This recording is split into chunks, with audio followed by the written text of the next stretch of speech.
a very good morning to you all, and welcome to the European Humanitarian Forum. Thank you for joining us here on location in Brussels as well as online. This session is titled Localization, the Guidance on the Promotion of Equitable Partnerships with Local Responders. If you wish to join us on Twitter, please use hashtag EHF2023. English, French, and Spanish interpretation is available. And there's also graphic recording made of the session by way of summarizing the key points. It will be made available online and also shown to you at the end of the session. Welcome one more time. Allow me to introduce myself. My name is Ali El Jabiri. I'm a senior moderator and studio presenter with Pro Moderation. I'm a former Europe correspondent for Associated Press TV News. And I'm also a former war reporter for Dutch language newspapers, Trouw and De Standaard. I've taught international relations and international political economy at The Hague University. It's a great pleasure to be with you. We will kick off this session with a video provided to us kindly by CARE Philippines and Accord, another organization from the Philippines. It's about 2 minutes. Here it is. I'm Wilene Valmores, Mindanao Programs Director of Accord, a local organization in the Philippines, working for and with communities affected by disasters due to natural hazards, conflict, and violence. We make sure to provide comprehensive support such as food, wash, health, emergency shelter, and other protection services. We work with other stakeholders and duty bearers to help facilitate meaningful access and lasting impact to the lives of the people we serve, those who are most vulnerable and hard to reach. As a local organization, donors have helped us reach those who are severely affected and in most need. Achieving this requires flexibility and the resources from them. But more importantly, it needs trust and partnership with local organizations, other actors, and even affected communities in order to reach and support those most vulnerable populations. Through many EU-funded actions, we were able to improve our ways of working, delivery of services, and even advocating for displaced populations and finding environmentally sound solutions. As a result, resources were maximized, assistance was made more appropriate based on the context and needs, while adhering to the global humanitarian standards. We take pride in our work and continue to do better to lessen human suffering caused by disasters.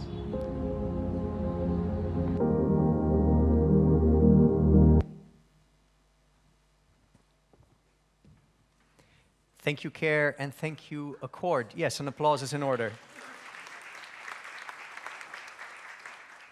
As I'm sure you agree, local responders are essential to effective and efficient humanitarian aid, and therefore I'm very happy to say that today DG ECHO published its ambitious guidance note on promoting equitable partnerships with local responders in humanitarian settings. A hard copy of the guidance is available in the room. I encourage you to take one, and I congratulate DG ECHO and wish them and their partners the best of luck with their ambitions on localization.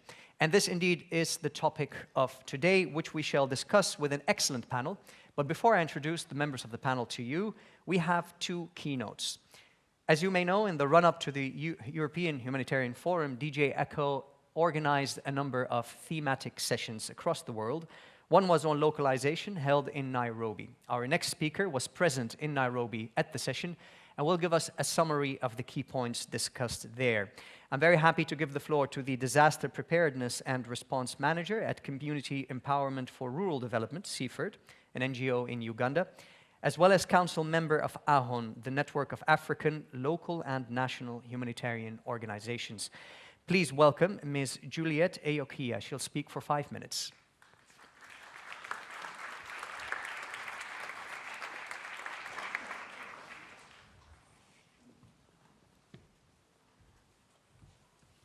Thank you very much.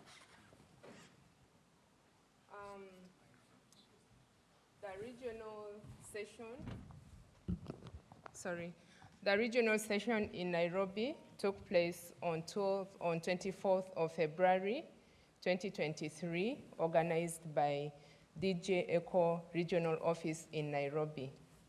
We had over 40 participants from across the continent of Africa, representing international organizations, UN agencies, regional networks, local and national humanitarian actors. 9 countries represented during this session.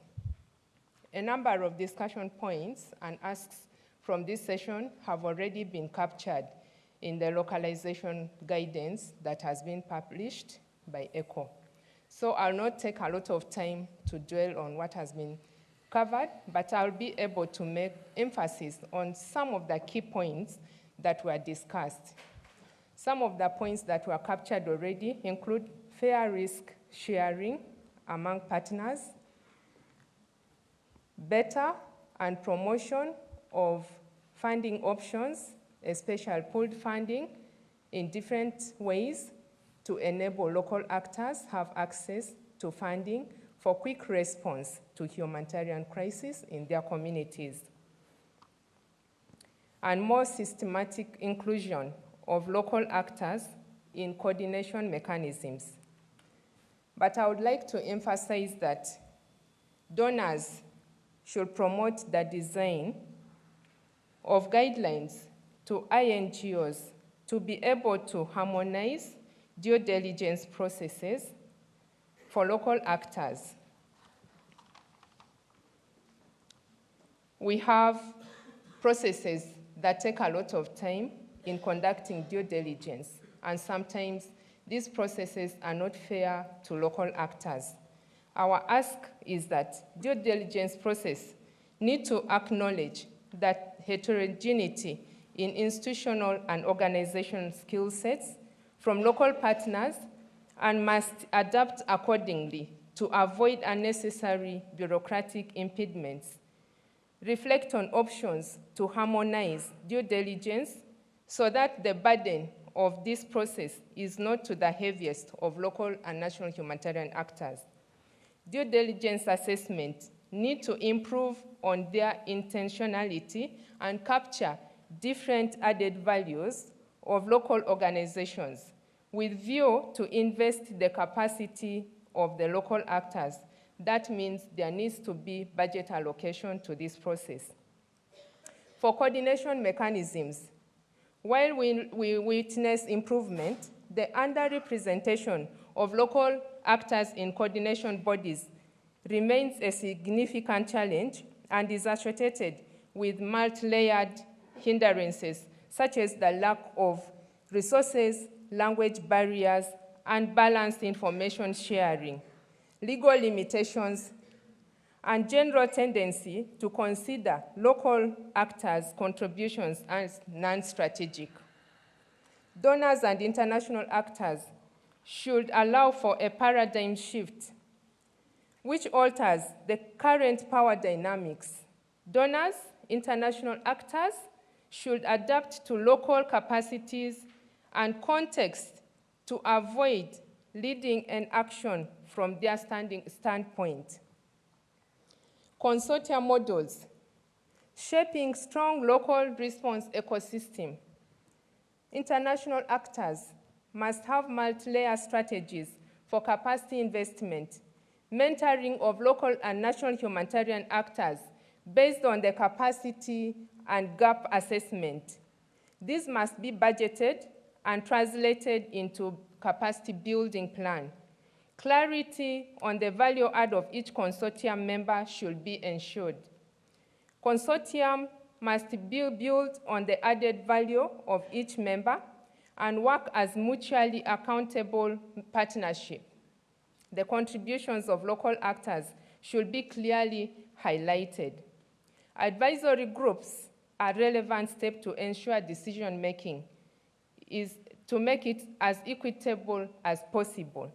There is a demonstrated added value of envelopes dedicated to strengthening systems, processes, training, security management, and for core capacities. Indirect cost recovery and overheads. We ask that supporting and building on indirect cost recovery guidelines of ISEC be implemented. Start to informally provide overheads or indirect cost recovery to your partners as international agencies. Prioritize generating organizations buy-in to the issue. Publicize widely the issue of providing overhead costs. Create opportunities for local and national actors to advocate donors and advocate alongside them. Develop organizational policies on overheads for local actors. Thank you very much.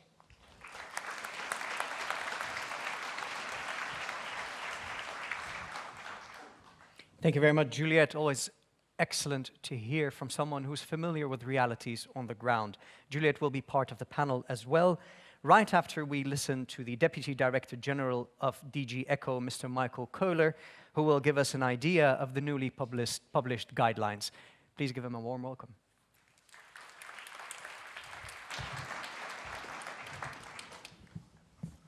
Shukran, Ali. Thank you, well. I see with great pleasure how many people are still standing there. There are a couple of free seats here, so just dare come in, sit down. But really great that I think one of the first panels of this forum is so, let's say, overwhelmed with people. Because a baby is born. This is the baby. It looks a bit papery, but I can tell you there's a lot of life in this.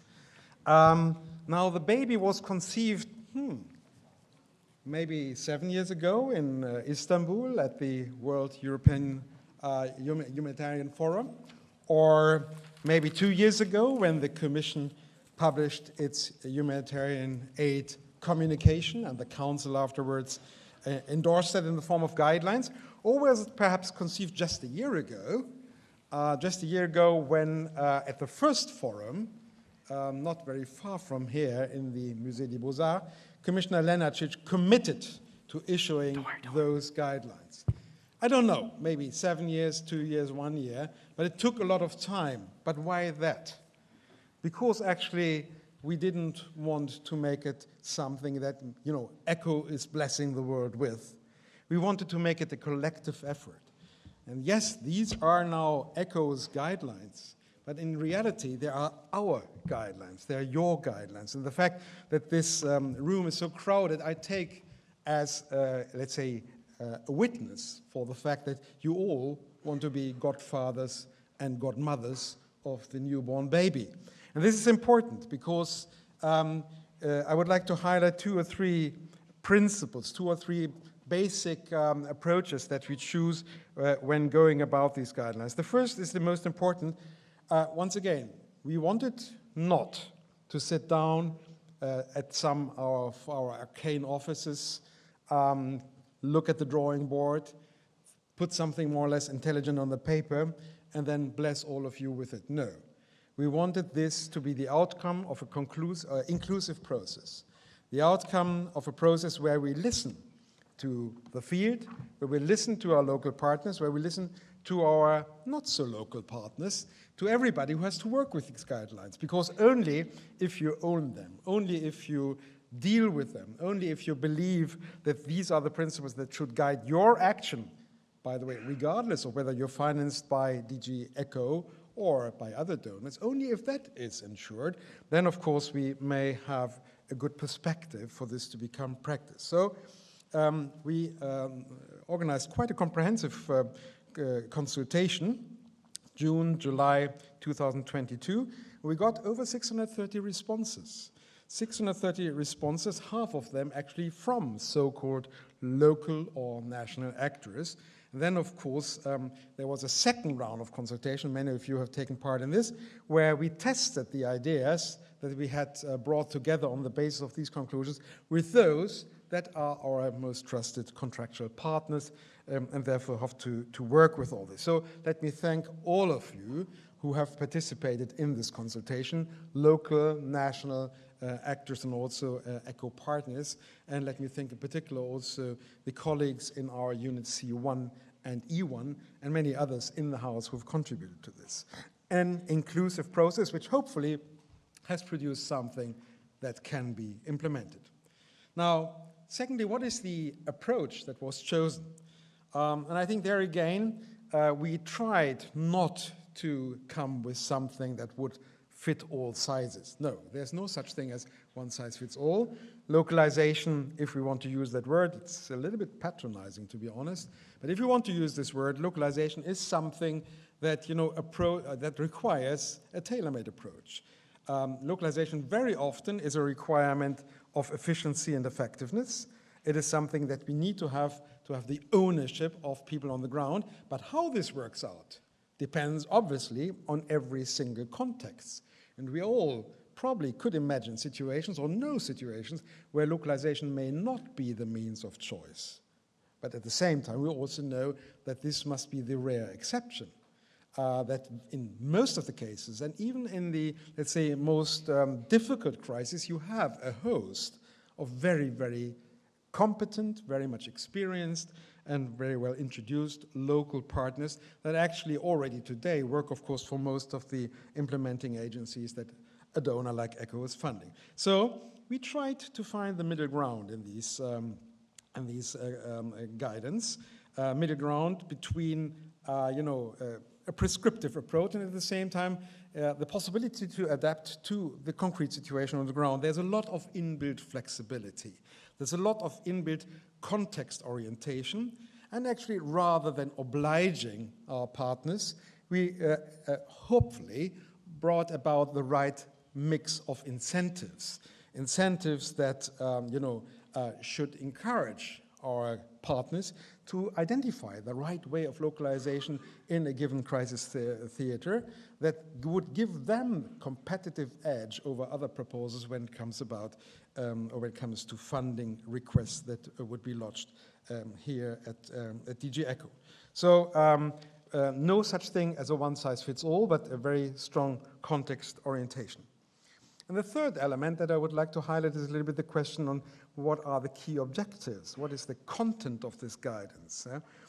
Could speak at great length, but Ali, you don't give me that much time. I think what is important is that we need to have a localization that recognizes the value, the skills, and the resources of local and national actors. And all of you who know humanitarian work and practice and who are traveling or working in countries know that there are extremely competent local actors. We don't need to create them. We don't need to empower them in the sense of telling them what to do. They are there, they are competent. We need to give them the right recognition and sometimes perhaps the resources in order to exercise their competences, but the competences in very many cases are there. And that means that localization is not simply a transfer of knowledge or a transfer of funding. That again would be patronizing. Yes, there needs to be certainly a financial basis, but at the same time it is about building equitable partnerships. It is about sitting together at the same table, discussing the needs, discussing the approaches to address the needs, learn from each other. All sides, everybody around the table has strengths and weaknesses, and let's bring that together in such a way that the strengths are maximized and the weaknesses are minimized. And that also means that, of course, if you want to have an equitable approach, it means that we need to find a way of going about localization where local and national actors take fully part in the entire humanitarian response cycle in coordination and so forth, and that let's say also certain specific needs, like for example, gender-related, diversity-related needs are fully reflected in the way how we organize localization and how we make funding available for that.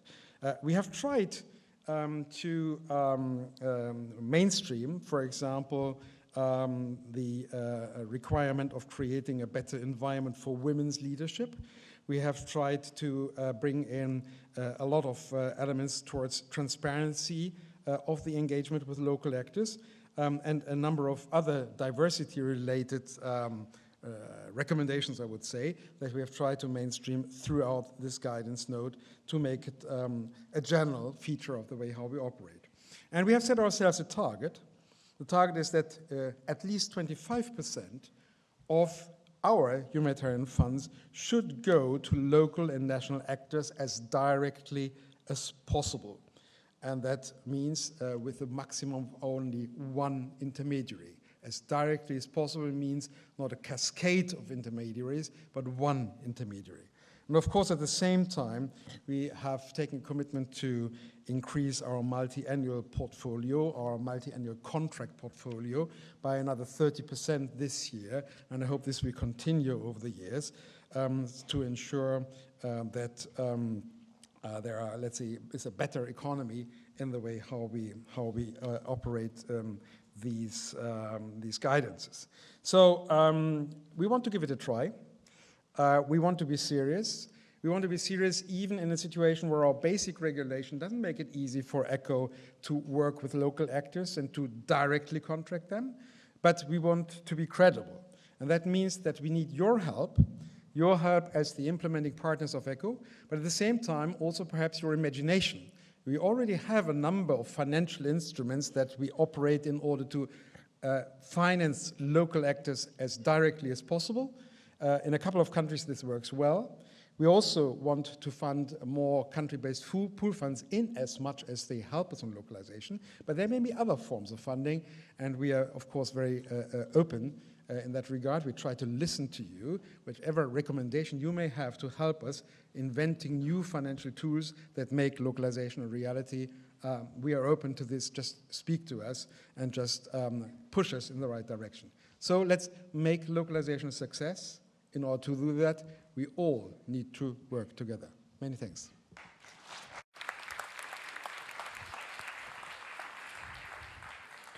Thank you, Michael. Michael is a polyglot who speaks Arabic, so let me translate from the Arabic saying, may your child grow in glory and comfort, to be strong and seen by everyone. Thank you very much for your words. You may actually come back because it's time to start the panel. Could I please ask the members of the panel to take their seats up front? And as they do so, let me share with you what the format is of the panel. I will have a question for each of the panelists. They will respond, and I'm very grateful and honored that they have promised to keep their response to 5 minutes at most, which is in the interest of having space for interaction, which is where you come in, and you can make the recommendations, ask the questions, and share the thoughts that you may have. This also goes for those of you joining us online. To ask your questions, if you are online, you need to visit Slido, that is sly.do, and enter the event hash code. Could we have it come up, if that's possible?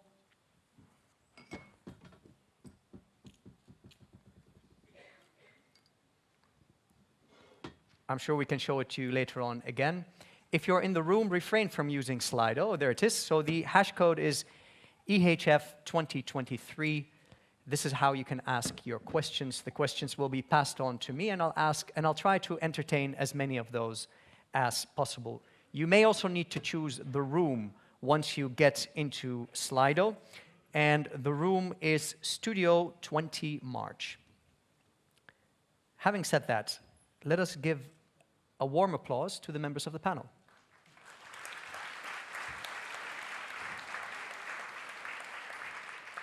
I'll introduce them to you. Sitting somewhat in the middle is Ms. Sofia Sprechman-Cineiro. She's Secretary General of CARE International. Wave so they know who you are.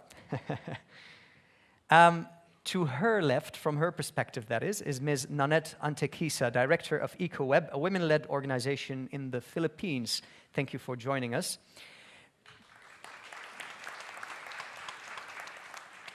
At the other extreme, from my perspective, is Mr. Dominic Crowley, President of Voice, a network organization of DG ECHO Partners. Thank you for joining us. Mr. Michael Kohler, of course, you already know, and Ms. Juliette Eyokia, you all also know. Would you like to share an applause, the two of you? Yes, all right. So a quick round of questions. I'll start with Sophia. Let's touch on a topic that unfortunately comes in second all too often, and that is girls and women, who are an important focus of CARE International. How do we ensure that the localization agenda is gender inclusive and puts women and girls on the agenda? Thank you so very much, Ali and all, and thank you for the opportunity to share some thoughts. I'm really grateful for that. We just heard in the opening session how humanitarian need is absolutely incredibly high all over the world. And women-led organizations are really critical responders in order to be able to respond to the challenges of our time. Yet, they're very often not recognized as such and terribly underfunded. That we know, and I think this room can probably attest to that, how chronically underfunded women-led organizations are. And how can we support them better? And let me share maybe 4 learnings of how we can do that in order to respond to your question. And bear with me, because this is learning based on our experience so far, and there's much more to learn and obviously more even to do, not only to learn.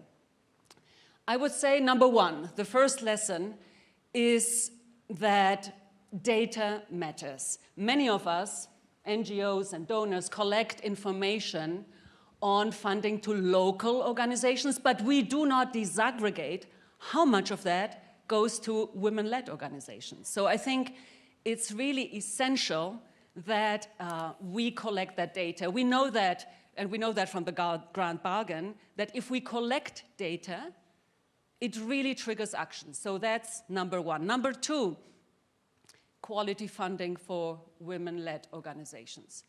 They need unearmarked or softly earmarked and multi-year funding.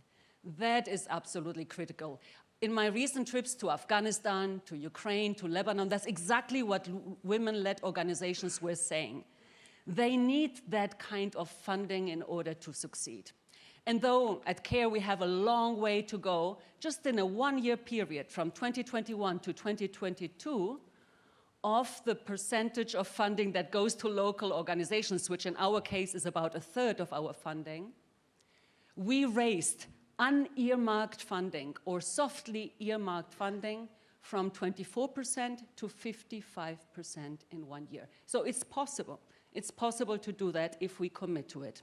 Number 3, my third recommendation or lesson or learning would be that we must simplify procedures. And Juliette was reminding us of that in her opening remarks. Simplify procedures. Some in the room here, Susanna, I saw Taiba earlier, were telling me in the last days how essential that is, simplify procedures. That starts, by the way, with, I think, a very important notion, and that's language matters. Let's stop talking about sub-grantees and sub-granting. There is in that language inherently, a description of unequal power. And we are starting to talk about mutual due diligence. We're talking about shared risk-taking. We're talking about collaborative compliance. Notice the language of mutuality and inclusion when we change the vocabulary. That matters, because that's what simple procedures must be about. And by the way, it's very, very critical that finance staff and audit staff are included in dialogues about partnership and power. Often, they're not part of those conversations. They must be part of that conversation. Finally, my 4th point. It's very important to challenge power within our organizations. Challenge power and talk about decolonizing our sector, talk about power dynamics within international NGOs. That's super critical. If we don't do that, we will not make a dent on these issues. How did we ever think that it is, if we're going to a, let's say, complex security-wise environment, that we need security training? Of course we do. How did we think we could ever do this work without deeply reflecting about power, about equality, about gender? We must, of course, reflect about it. Finally, maybe just to conclude, to say that in all of this, the principle of sisterhood, of feminism, of working in partnership is essential. And therefore, the slogan that has accompanied my life also accompanies for me this line of work, which is nothing about us without us. Because that's ultimately what this is about.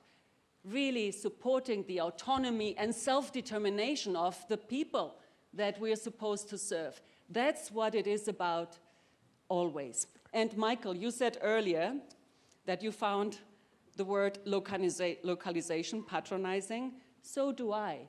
Because localization suggests that we will localize what international NGOs used to do. Therefore, I prefer locally led and globally connected for global solidarity. Thank you.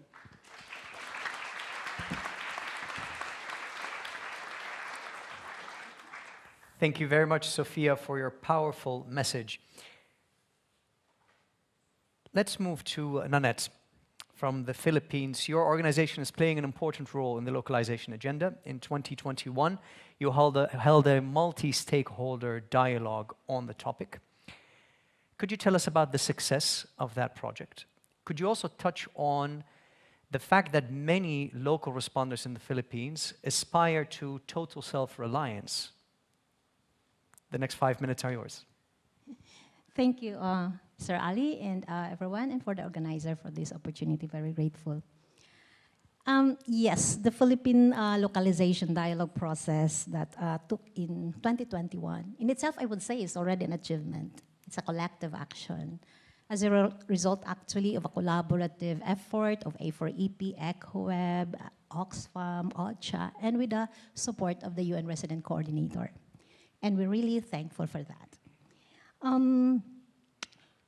It resulted to the formulation of roadmap that was actually adopted by the humanitarian country team. And while the localization roadmap is yet to take off, I would say, like, yes, some improvement has already been observed in terms of participation, representation of more local actors in the coordination mechanism, especially at the subnational level. At least our organization is starting to lead the coordination mechanism.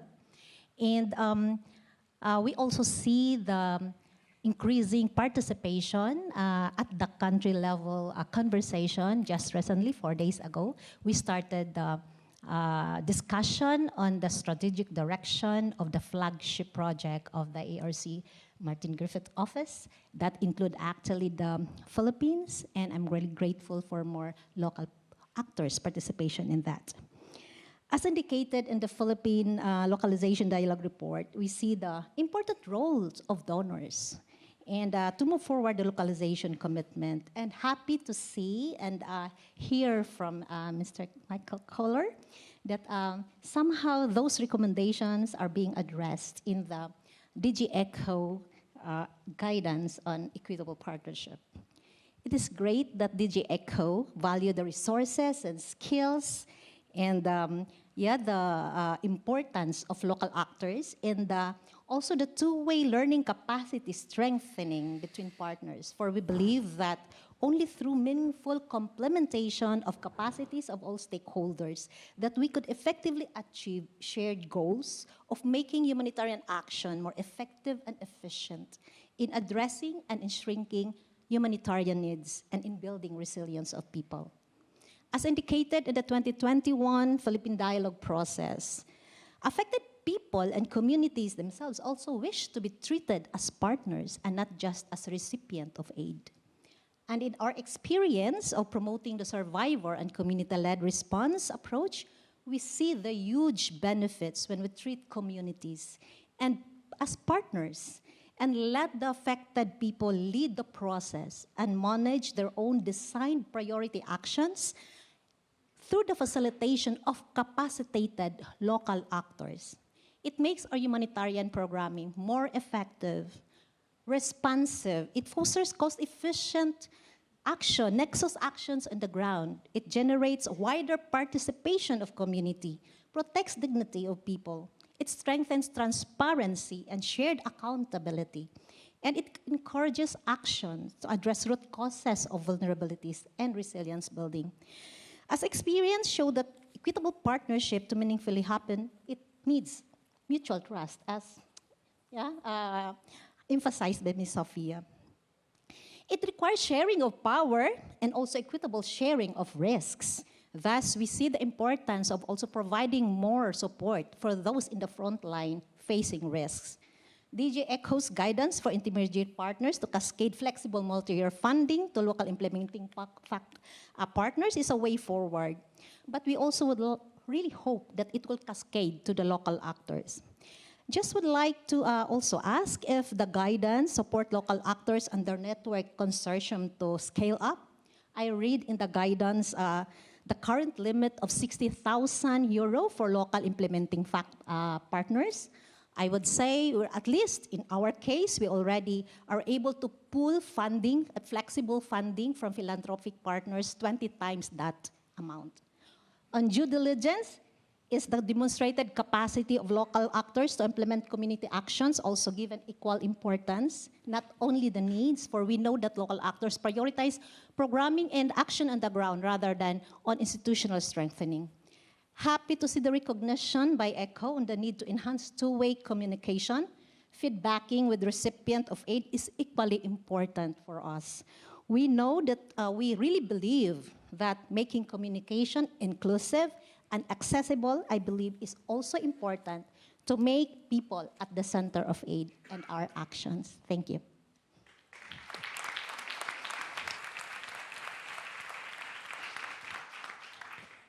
Thank you very much, Nanette. That was on the second. Moving on to Dominic. Welcome, Dominic. Thanks for joining us. Voice is a network of 87 international NGOs with varying opinions on localization, how it should be carried out, what the right ambitions are, etc. How do you see the role and vision of your members evolve as the localization agenda moves on? Thanks, Ali, and thanks to the other panelists for their excellent interventions. With a network as large as Voice, it's very difficult to get agreement on anything other than the absolute need for more funding. But that's, I think it's a constant, and we heard a lot about that this morning.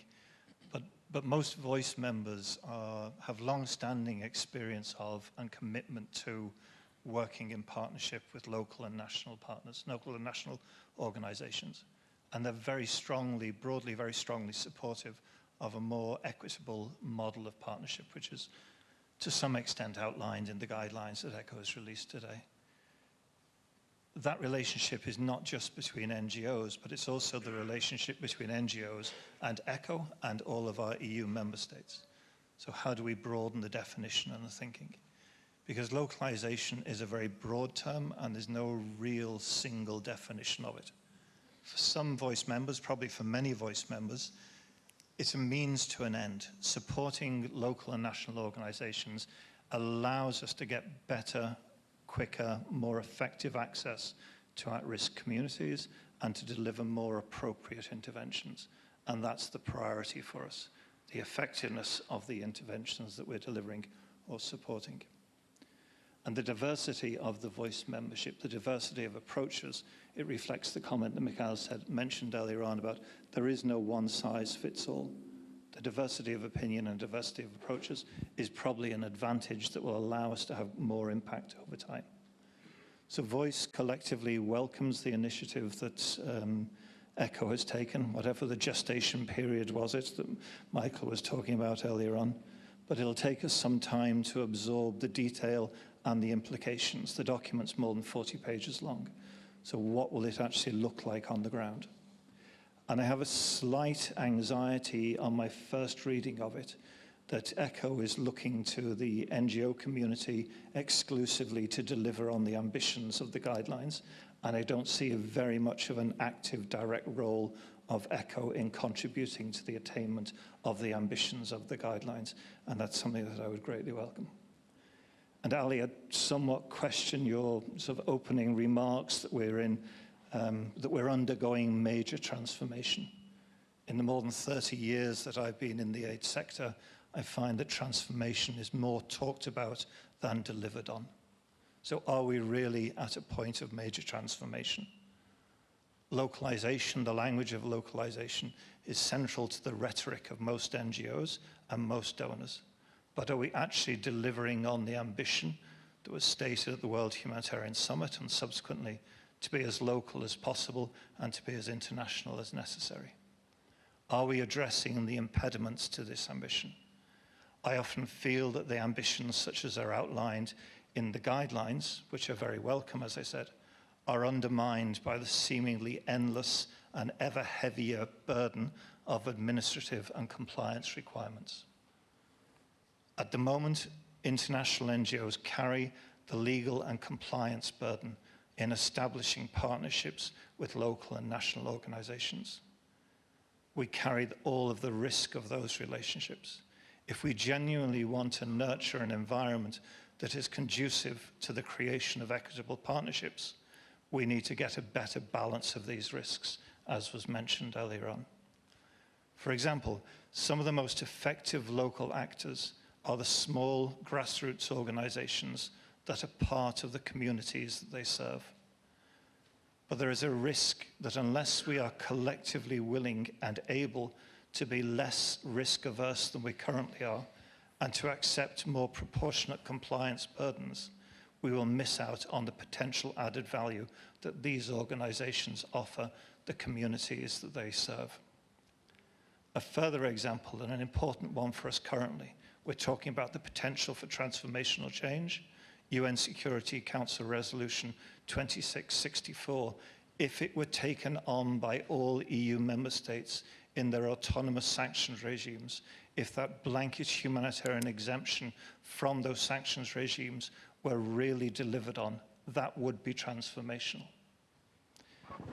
So many Voice members hope for a greater real progress towards risk sharing with our major European donors, but we fear that the failure to do so, the failure to change the risk burden, will prove to be an impediment to meaningful progress on localization.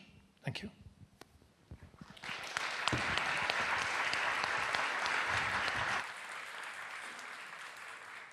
Dominic, thank you so much for these excellent points of reflection and very difficult questions.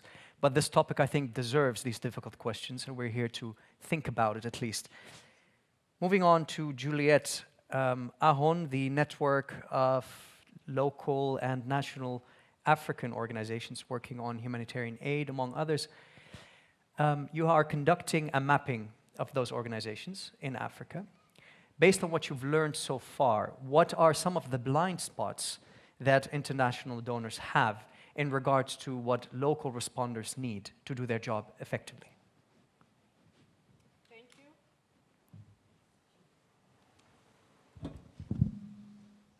I represent Africa Humanitarian Organizations Network, and today here I stand in solidarity with our members who are responding to crisis. In particular, I'm thinking about those in Malawi, Mozambique, who are responding to Cyclone Freddy, and those in DRC Congo responding to the escalating crisis in the country.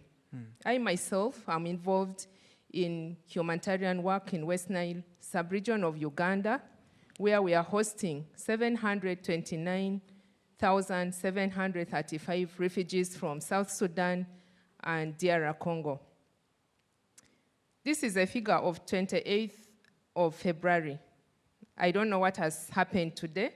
Something could have happened. There could be change. The Africa Humanitarian Network Organization is a network that brings together organizations working in humanitarian sector in the continent of Africa. And we started this after the Humanitarian Summit and Pledging Conference of Africa Union last year in Malabo, May. We have since engaged with African Union together with other networks, organizations organizing events in African Union. We participated in the Food Security and Nutrition Summit in Addis. The network is focusing on bringing together in solidarity African humanitarian organizations, learning from each other, joint advocacy globally and towards the African Union, regional bodies, and African governments. We have engaged in mapping exercise to understand what each of us is doing, where and in what sector of humanitarian response.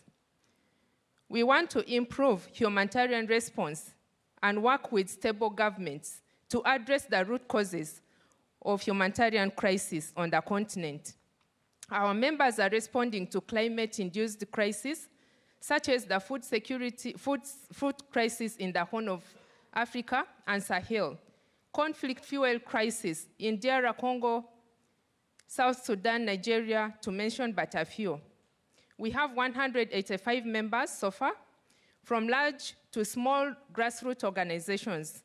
These include women-led organizations, refugee-led organizations, networks, and NGOs, and our total turnover for last year was $85 million US. Conclusively, I would like to suggest to DG ECHO and other donors to improve quality and impact of humanitarian response by, one, looking at humanitarian crisis holistically. For instance, understanding the driving forces and the systems that work together to respond to, including local NGOs and governments. In effect, DG ECHO and other donors investing in the Nexus approaches, strengthening local humanitarian systems, including governments and local NGO-led consortia. Two, supporting equal partnership and quality funding by implementing the new localization guideline that he just talked about. The practice of subcontracting is disempowering to us as local actors, and this must change. Local actors need indirect cost recovery, overheads, for the same reasons UN agencies and international actors need them. For safety, sustainable, and most importantly, impactful response. DG ECHO should ensure all ECHO technical assistance in all countries and INGO partners implement this guideline by actively monitoring progress of this guideline. Finally, we urge ECHO to align and support Africa Humanitarian Organizations Network in delivering its objectives to complement and contribute to work with the national governments, advocate and represent community voices in different spaces, including the soon-to-be created Africa Union's Humanitarian Agency. Thank you.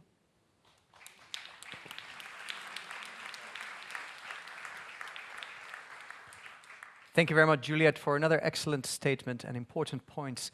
After my last question to Michael, I look forward to hearing from you, your comments, thoughts, and questions. If you are in the room, we will have microphones that will reach you when you raise your hand.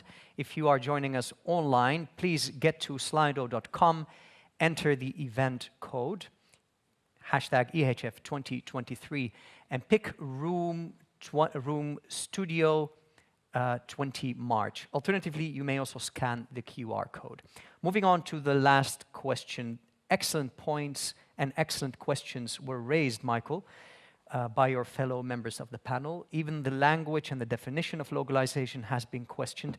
Could I ask you to reflect on what you have heard and maybe also share with us what you are planning, DG ECHO, to do practically in the foreseeable future to move this agenda forward? Yeah, indeed, excellent questions. And I think there's a meta question behind this. And all of us, we have to answer this meta question.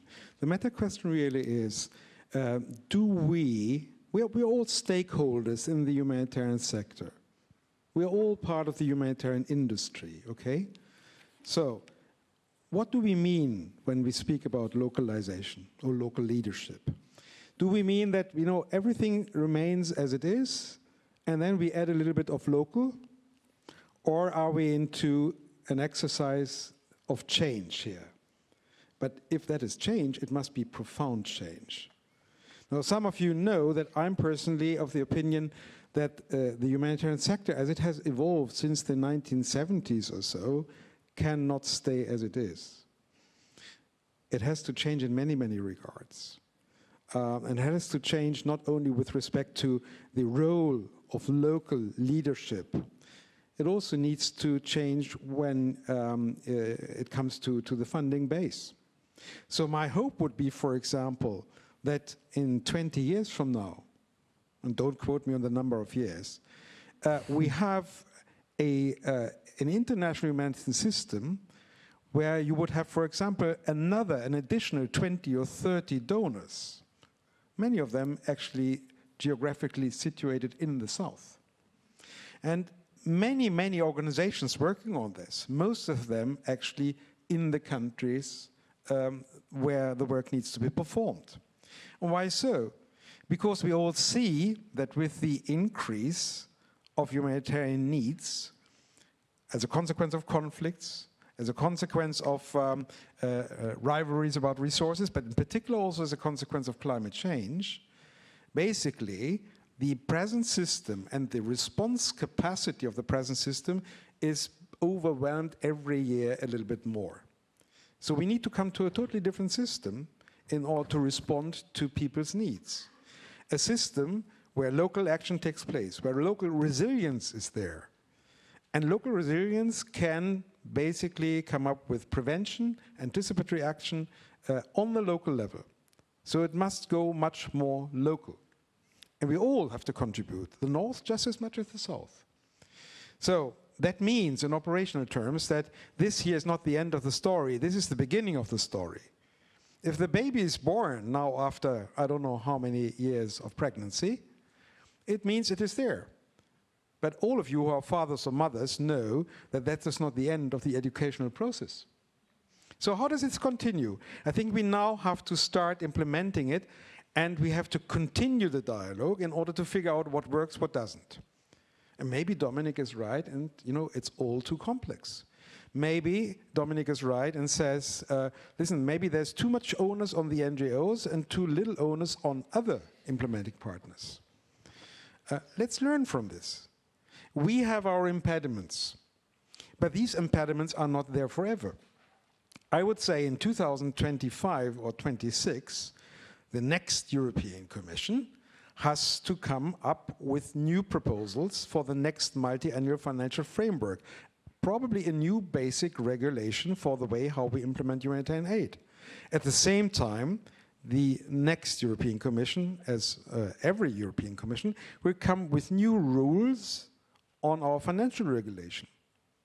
And if we believe that this doesn't go far enough, then probably we need to create new rules. Rules that would, for example, enable DG ECHO to contract directly local organizations. This is not possible right now, but nobody says it is impossible in the future. In our development aid, we can do this already. Why not also in our humanitarian aid? But first we have to experience this. How far does this lead us? And we have to use our joint imagination, not only the ones of ECHO colleagues here, also the one in particular of our field offices and all of you in the field. See how far we can drive this. And if we have the feeling that, yes, the baby grows, but it could grow better if we feed it better, then we'll find the better food for the baby in the form of better financial instruments. But it's gonna stay complex. Education, I'm a father of three, is a complex process, and we are going to stay in a complex world because this is still, and also in the future, about taxpayers' money, and taxpayers' money is subject to all kinds of very, very complex rules of scrutiny, checks and balances, and therefore we need the collective work of all of us in order to implement this. We will not come to some sort of situation where basically localization means, there's a donor, the donor says, we trust you there, you guys in the field or the girls in the field, you get the money, do it and send us a report after 3 years. This is not gonna be localization. Therefore, we have to work on how it is implemented. We need to have your feedback on the problems and also on the chances. We need to have your imagination on your financial instruments, and you need to challenge us. So, as long as we have European humanitarian fora, I would hold the localization agenda needs to be discussed here every year.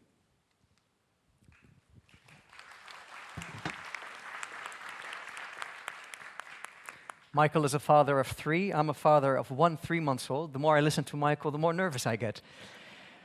Thanks a lot for your excellent statements. Let's have some questions and comments from the room. Please raise your hand if you wish to contribute.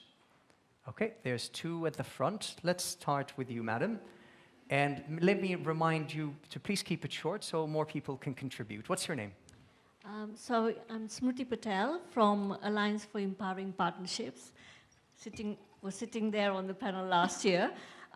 My specific question, Michael, you said that it's not one size fits all, but the question that Nanette rose about 60,000 limit, why is that? There are capable organizations that you know, they implement much higher level, and yet 60,000 limit sounds really poor. So want some answers to that, because it's, I know that feedback was from local actors that this limit is far too low. Thanks. Thank you very much. Let's have one more question before we return to the stage. Okay, excellent. There's one here, and there's more in the back. Let's start in the front. Yeah, thank you very much. Othman Moqbil, the CEO of Action for Humanity.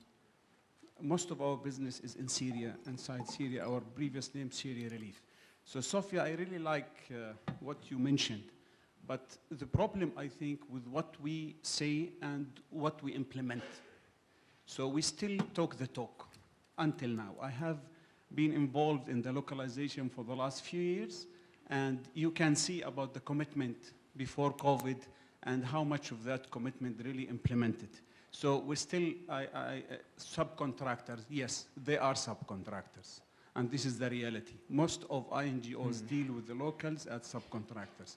Number two, when we fund them, only we fund their projects. So we are not willing to give them for the core functioning of the business. So you want them to give you the high standard of monitoring, evaluation, reports, etc. But we are not willing to give them some funding to develop that and improve their work. So I think we need just to think, and I like about locally led. My last point is, how can we move from the talk the talk, to walking the walk. Walking the walk. Excellent. Very quick response, starting with Sophia and then Michael, and then a return to the room. And please keep it short, because we have 15 minutes and there's a lot of questions in the room. Go for it. Yeah, thank you very much. I so much agree that by no means have we fully overcome the problem, not at all. We are in a journey, in a learning journey together. And it does start, I think, with some positive move, even by not talking about subcontracting anymore, because that is actually quite offensive, even to think about it in that way. So it does start with the right behaviors, the right attitudes, and as I said, you know, the needle is shifting, not as fast and not as deeply as we should, and that's why we need to double down, and this cannot be achieved without really building trust and true partnership and sincere feedback and dialogue, holding also INGOs accountable for if we don't, you know, really walk the talk, and hopefully also feeling the donor pressure, you know, also from donors that hold us accountable from all sides. We need to be together in this in order to move the needle. And yes, we've been talking, you know, a lot about the humanitarian system. I'm not sure if there is even a system, because a system sounds like something super organized, but actually we are quite fragmented pieces of, you know, with the often wrong incentives of competing with each other. So precisely, a system should be much better and much more than that. And that's what we should commit to, based on locally led and globally connected and solidarity values. Thank you so much for your question. Thanks, Sophia, for being so concise. Michael, very quick response on that limit of funding. Yeah, well, I would like to know where Joanna is sitting. Joanna, can you show up your hand? Because Joanna could probably tell you what it is about, but I believe this simply has to do with the tendering rules in the EU financial regulation. So actually, I think what we need to do with the 60,000, and I would agree, this is a almost ridiculously low amount. We simply have to figure out, so to say, what we can do with it and what not. If after 1 or 2 years it shows that this amount is unrealistically low and there is not a major risk in increasing it, we will have to look at a change of the rules.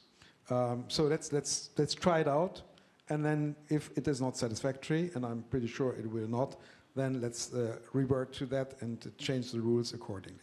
Thank you very much. Moving on back to the room, Susanna Rafali. Can we get a microphone there? Humanitarian advisor at Caritas Venezuela. Your short question or statement. Okay. humanitarian advisor of Caritas Venezuela and charter member of the National Platform of NGOs in Venezuela. Y me paso al español. En Venezuela hemos estado enfrentando necesidades humanitarias. Hold on a second, Susana. I think we might need a few seconds to put on our headphones. As said, interpretation is available from Spanish to English. What's the Spanish channel? Is that number 3 is the Spanish channel?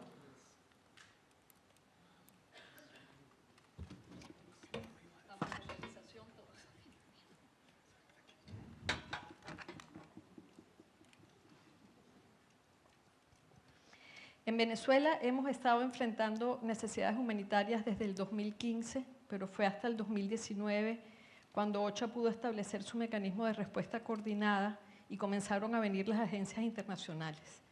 Es decir, nos encontraron allí trabajando solos desde que llegaron, basados en más de 20, 30 y 40 años de experiencia en comunidades que conocemos bien porque somos de ellas, somos de esas comunidades y estamos enfrentando los mismos problemas y sufrimientos que ellas.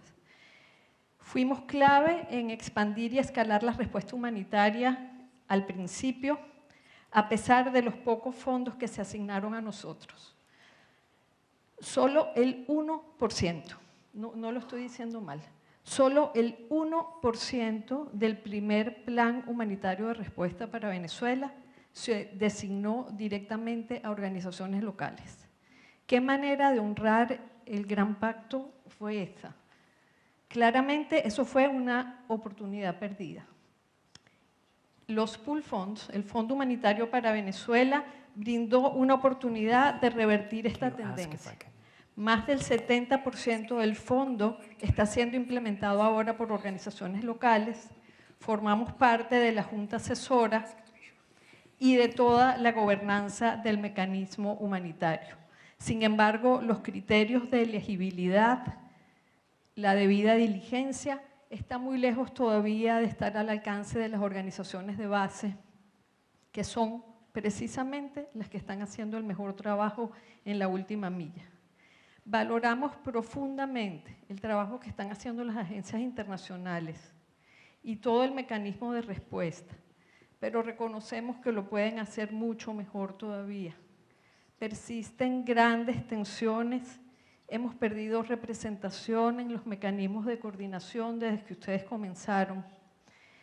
No se están compartiendo adecuadamente los riesgos, hay tensiones en términos de nuestra identidad, de la paridad de ingresos y de nuestra independencia operativa. Lo que más nos ha asombrado es que después de la gran cantidad de recursos invertidos en supuestamente fortalecer nuestras capacidades, las agencias internacionales comenzaron implementación directa, compitiendo por fondos, compitiendo por espacios y compitiendo por nuestra representación. Termino entonces con una pregunta al panel. Nosotros vemos la acción humanitaria liderada por organizaciones locales no como una transacción patronal, sino como algo en lo que tenemos que pensar juntos. ¿Qué mecanismos hay para auditar todo esto? Como decía Dominique, ha sido por cuenta de las organizaciones locales que se divulgan los lineamientos. ¿Qué mecanismos hay para auditar que esto no pase nuevamente y para que nuestras preocupaciones sean escuchadas? Muchas gracias.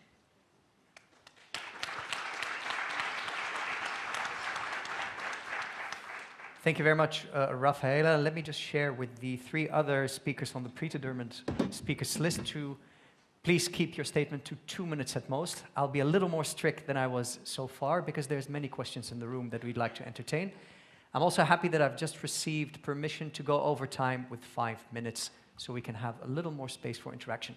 The gentleman over there, yes sir, with the phone in the air. Can we have a microphone for him? It's the gentleman in the beautiful dress. You'll recognize him easily. Over there.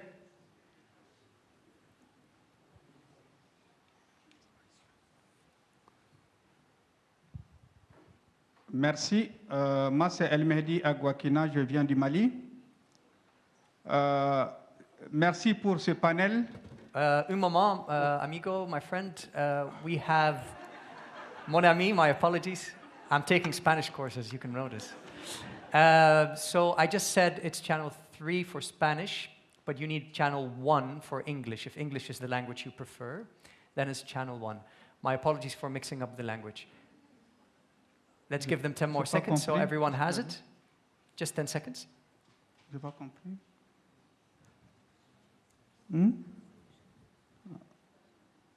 All right, go for it. Thank you very much. Yes. Merci. C'est par rapport à l'intervention de Sophia. Elle avait voulu changer le terme localisation parce que pour elle, ce n'est pas approprié. Parce que c'est comme si on va mettre de côté les organisations internationales au profit des ONG nationales. Je ne suis pas très d'accord par rapport à cette affirmation parce que pour moi, c'est un changement de paradigme qui doit être là. Et la localisation ne veut pas dire que les ONG internationales vont être de côté. Non.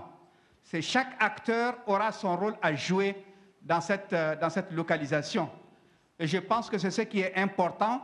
Et si on fait probablement tout de suite un tour au niveau de cette salle, vous allez voir la représentativité des ONG nationales au niveau de cette partie de localisation où on parle réellement de localisation.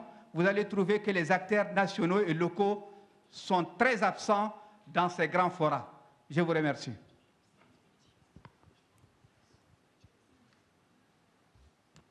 Merci beaucoup. Thank you very much. Let's listen to Nicole Ruder, Head of Multilateral Affairs and NGO Division at the Swiss Agency for Development and Cooperation, sitting right in the front. Could we have a microphone there, please? What I suggest, by the way, is that we keep listening to the room and give the final word to the members of the panel, whom will have to make a choice in terms of what you will respond to.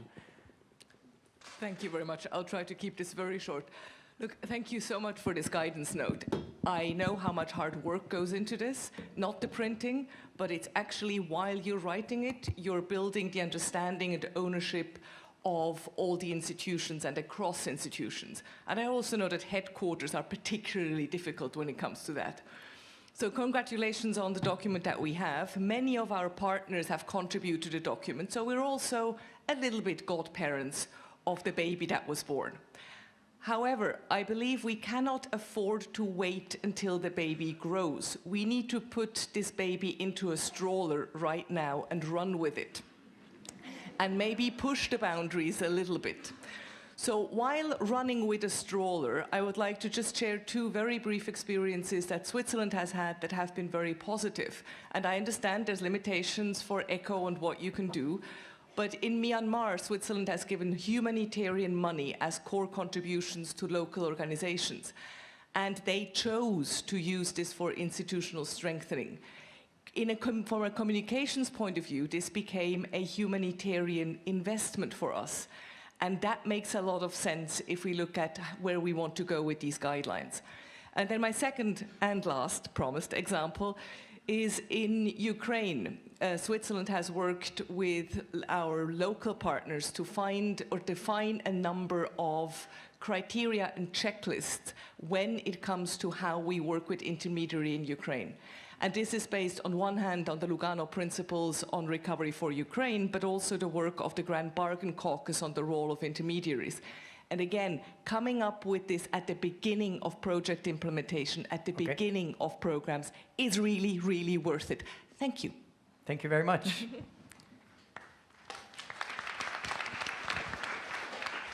Anna Dudinska is a Ukrainian national and IRC Senior Advocacy and Policy Officer for the Ukraine Response. Yes, thank you so much. So I will not now speak on behalf of the International Rescue Committee.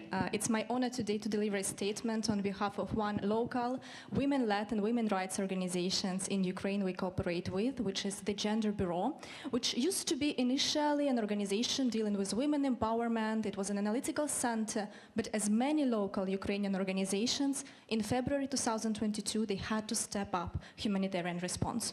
So that's what they asked me to pass. The Gender Bureau sees localization not only as transferring the power and resources from international actors to local responders, but as a necessity to improve the overall quality and efficiency of humanitarian aid by making it more tailored to the needs and contextualized. Localization requires equal partnerships between local and international actors in humanitarian but also development initiatives. It requires trust, recognition, and respect to the local knowledge and expertise, involvement of the local NGOs in decision-making process, investment in their capacity building and institutional structures, and providing them with resources they need to implement effective and sustainable solutions. To support local responders in leading and managing humanitarian interventions, the following needs to be prioritized.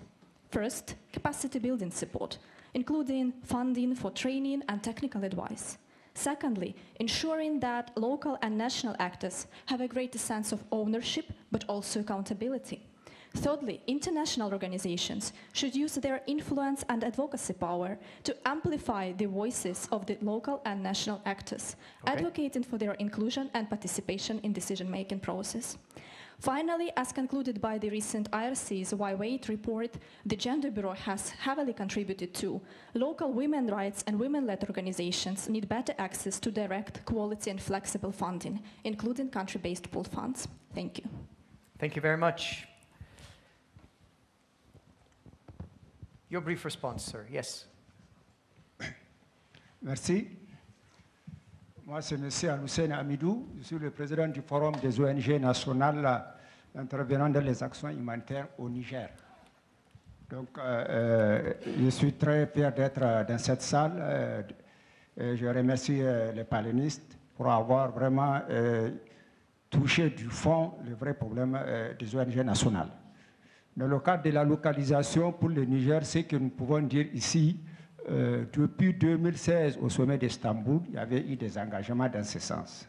Mais malheureusement, ces engagements ont été timides, très timides. Les bailleurs ont vraiment, je ne sais pas, hésitent beaucoup à s'engager dans ce sens.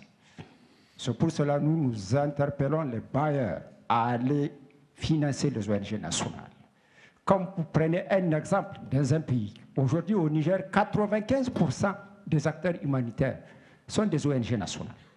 Et comment voulez-vous atteindre ces personnes vulnérables, sauver des vies dans ces pays sans passer par les ONG nationales? Il faut qu'on crée une solution pour permettre aux ONG nationales d'avoir des fonds directs. Évitons les critères d'éligibilité qui les disqualifient. Évitons des critères où chaque fois on dit que les ONG ne sont pas capables, n'ont pas de moyens. Non, ça c'est faux. Les ONG sont capables. Nous avons plusieurs étudiants qui ont des diplômes, qui se sont organisés dans tous les pays aujourd'hui, qui chôment. Cela peut même empêcher, à travers les ONG nationales, l'immigration. Donc, créons des conditions pour que les ONG nationales aient des fonds directement au niveau de ces pays-là. Je vous remercie. Merci beaucoup. There's a lady standing all the way in the back. If you could give her the microphone, please. Thank you so much. I will pass to Spanish. So, free channel, please. Soy de Colombia, pertenezco y lidero una organización liderada por mujeres que trabaja en temas psicosociales y de género. En Colombia subsiste el tema de conflicto armado, una migración inmensa de población venezolana y por otro lado unas normas patriarcales muy complejas. Y tenemos unos problemas graves de largo tiempo que plantean también unas acciones de desarrollo, lo que implica este triple nexus del cual hemos hablado profundamente. Las organizaciones lideradas por mujeres somos la primera línea de acción comunitaria en la que se realizan acciones de respuesta y muchas veces, como todas las demás organizaciones que han hablado, estamos desfinanciadas y carecemos de los medios para garantizar sostenibilidad, acciones innovadoras que tenemos. Y en ese sentido, una preocupación que tenemos es ver cómo en esta gran cadena de acción humanitaria nosotros podemos desarrollar nuestras acciones únicamente con escasos recursos que cubren apenas las necesidades para implementar los proyectos. Y muchas veces tenemos que estar en calidad de socios implementadores o operadores de otras agencias, porque ya tenemos la capacidad para hacerlo, pero no necesariamente eso significa que todo lo que se trabaja va a quedar anclado en la comunidad. Una persona desplazada me decía hace un tiempo que qué pasaba con tantos millones de dólares y de euros que se movían en el mundo y que nunca llegaban a sus comunidades. ¿Y qué pasaba si a las comunidades les dieran ese dinero? Posiblemente ellos ya tendrían casas, cosas organizadas y muchos de sus problemas resueltos. Creo que, como decía uno de los panelistas, hay que pensarse en otra infraestructura alrededor de cómo generar que esta acción humanitaria y todas nuestras buenas intenciones y nuestras capacidades realmente construyan en las comunidades lo que la comunidad necesita, no solamente lo que nosotros creemos que necesita. Gracias. Gracias, señora. Quickly sharing some of the comments that are coming in online. What are your concrete suggestions for increasing risk sharing between actors? One more is localization, focuses on local NGOs. How does ECHO see the role of local governments who are frontline responders and well-placed to accelerate recovery? Let us now hear from Andrés Boscan of the Asociación Salto Ángel. Are you with us, Andrés?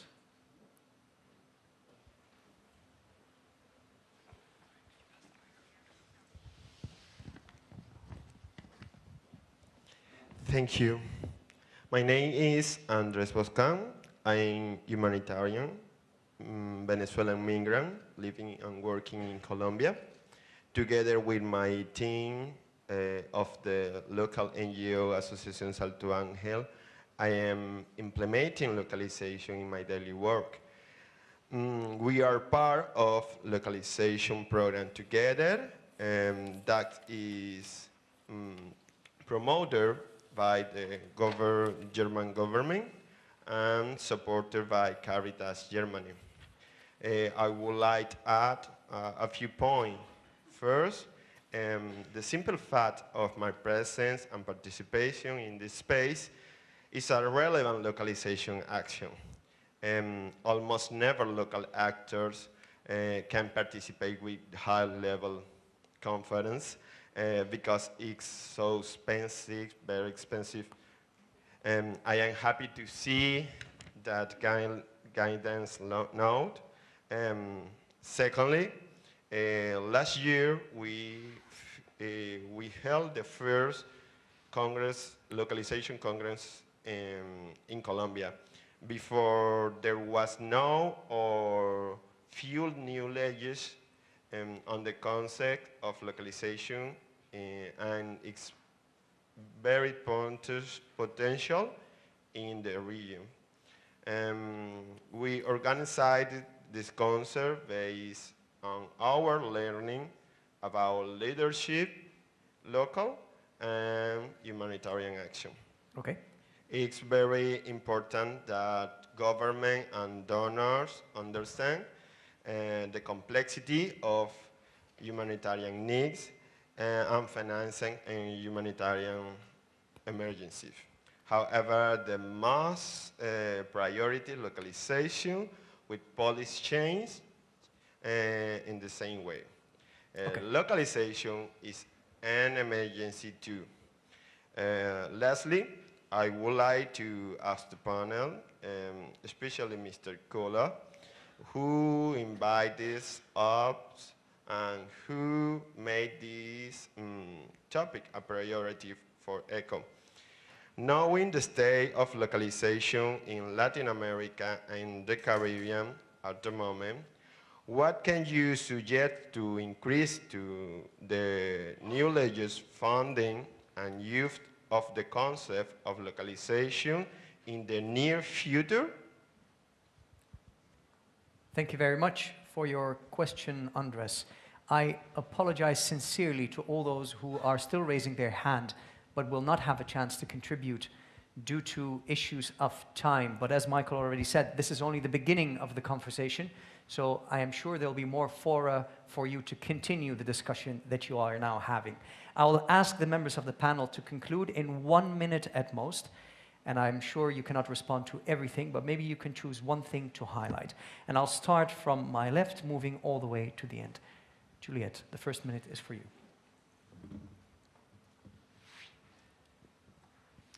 Thank you. I would like to appreciate DG ECHO for giving us this platform to participate here today. One thing I would just like to emphasize again is that we need more investment in anticipatory actions to reduce risks in our communities. Thank you. Thanks for a very rich debate. I believe that while our resolve, and I mean our in the sense of all of us here, our resolve to push forward localization is extremely clear. And it is very good, actually, that, you know, there are different educational systems, the Swiss system, the European system, the German system, the Finnish system, and then we can compete a little bit and really struggle for the right solution. There's one other issue that as we go into more localization, we have to look at. And that is, what does localization mean for our ability to maintain the principles of impartiality and independence? And I say this because I see here also Philippe's question on Slido, who asks whether we wouldn't want to work together with local government. EU development, humanitarian assistance does never go to any form of government, neither national nor local. And maybe they are very good responders, but could a local government be impartial and independent? Maybe it can, but you know, at least this needs to be discussed. I think we have to see how more localization advances and whether this creates problems, or hopefully not, with our ability to still stick to our four often brandished principles. And I guess we are going to face problems there, but I guess we also will be able to find solutions to that. I give this as an example because I really believe that localization is not something you decide and you do and you implement. It is an ambition that we have to grow up to, and as we do this, we are going to face problems that we have to discuss and then solve together. Thank you very much, Michael. Your 1 minute, Sophia. Thank you very much for the comments from Venezuela, Ukraine, Mali, Niger, from very, very powerful and very important to hear your perspectives. And as Susanna said, it's quite shocking that 1% of the funding went to Venezuelan responders. And I think precisely, and you had mentioned it earlier, it takes time and it must be faster to shake off these old behaviors. We really need to shake them off. It's very important to hear these testimonies because we must just truly change. This is simply not acceptable anymore. And I do want to maybe clarify, if my comment wasn't clear, from the colleague from Mali's question, is we want all response to be locally led, and because that's where the knowledge, the legitimacy, the creativity, the understanding truly resides. And that's why my preference is for locally led humanitarian response rather than localizing old ways of doing humanitarian response, which to me is a quite patronizing word, as Michael also said earlier. It is all about being hopefully locally led, and then of course globally connected to learn together. But just wanted to clarify that, and thank you very much for the wealth of perspectives. Really, really important to hear everyone's thoughts. Thank you. Yeah, thank you very much. Yeah, I would say after this discussion, it's just very clear for not localization, locally led, but for us, not only locally, but community-led approach. If we really would like this humanitarian fund to really impact the lives of people, so at the community level, those affected and most vulnerable to crisis, it could only happen if we really have change in mindset. We need trust, and we need change of practice. We have heard actually there's so much local capacities, but they are denied of the access to resources that they just need to really scale up these capacities. For EcoWeb, our partners, we're happy because we are able to access philanthropic funding that really enabled us to access more communities. Like in Typhoon Rai, for 100 days, we have accessed 91 communities simultaneously. We're able to do that because of access to flexible funding. And I really would, this is the time. I really hope that after this, DG ECHO could really push for board donors to really support locally led actions, community led actions, and through ensuring equitable partnership. And really hope that we share power and we share the risk. Thank you. Last but not least. Thanks, Ali. I think the fact that we've had standing room only throughout the whole of this protracted session reflects the importance of localization for everyone in this room. So I think we could have filled a bigger room had we had a bigger room to fill. And I think that speaks for itself. I think what we've heard consistently is the need for us to work together, to have a shared commitment, to move from the rhetoric to the action. This huge learning, this huge knowledge out there, how do we leverage that in a way that allows the whole community to work in a coherent manner to achieve the greatest impact on the ground? Thank you. Thank you very much.